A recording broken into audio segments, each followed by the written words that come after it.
Sa radicalisation a, semble-t-il, été soudaine. En moins d'un an, Bilal Hadfi est passé de l'élève discret au terroriste kamikaze. Son changement de comportement n'avait pas échappé à ses enseignants, qui le décrivent comme devenu obsédé par la politique internationale. Il avait même renoncé à écouter de la musique et avait fini par applaudir en classe aux exploits de Boko Haram. En janvier 2015, Bilal Hadfi salue même publiquement l'attaque de Charlie Hebdo.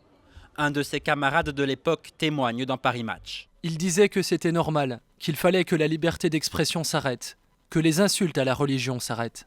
Selon la presse belge, le personnel de son école bruxelloise avait alors alerté les autorités, mais ce signalement n'est pas parvenu jusqu'à la police. Il aurait été logique qu'il soit par exemple interrogé par la police, etc. Il n'a jamais été.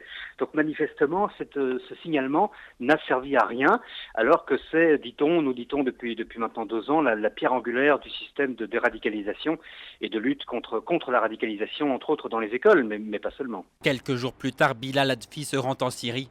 Il ne reviendra que pour se faire exploser près du Stade de France le 13 novembre.